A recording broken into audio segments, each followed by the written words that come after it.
അഗ്നിശോധനയിൻ നടുവിൽ ഞാൻ തളർന്നു പോകാതെ, അഗ്നിശോധനയിൻ നടുവിൽ ഞാൻ തളർന്നു പോകാതെ,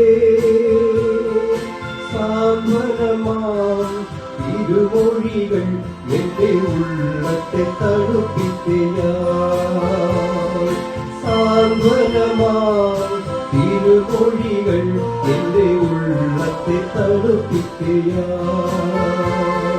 കൃപമതിയെ തിരുകൃപമതിയെ തവ സ്നേഹവും കരുണയും മതിയെനിക്ക്.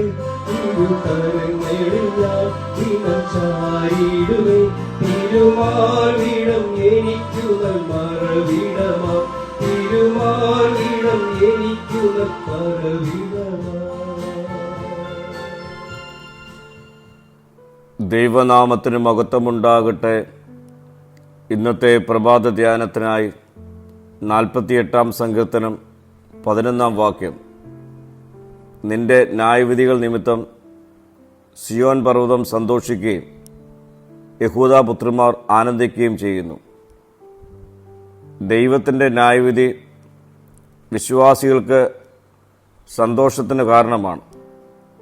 ദൈവം ചെയ്യുന്ന എല്ലാ കാര്യങ്ങളും നീതിയുള്ളതും സത്യസന്ധവുമാണ്. ചിലപ്പോൾ നാം അനുഭവിക്കുന്ന സാഹചര്യങ്ങൾ കഠിനമായിരിക്കാം. എന്നാൽ ദൈവം എല്ലാം നീതിയോടും നിയന്ത്രിക്കുന്നു എന്നുള്ള വിശ്വാസം വിശ്വാസിക്ക് സന്തോഷം നൽകും. ദൈവം തെറ്റില്ലാത്ത വിധികർത്താവാണ്. മനുഷ്യൻ തെറ്റായി വിധിച്ചാലും ദൈവത്തിൻ്റെ വിധി എപ്പോഴും ശരിയുള്ളതാണ്. സിയോൻ ദൈവത്തിൻ്റെ ജനത്തെ പ്രതിനിധീകരിക്കുന്നു.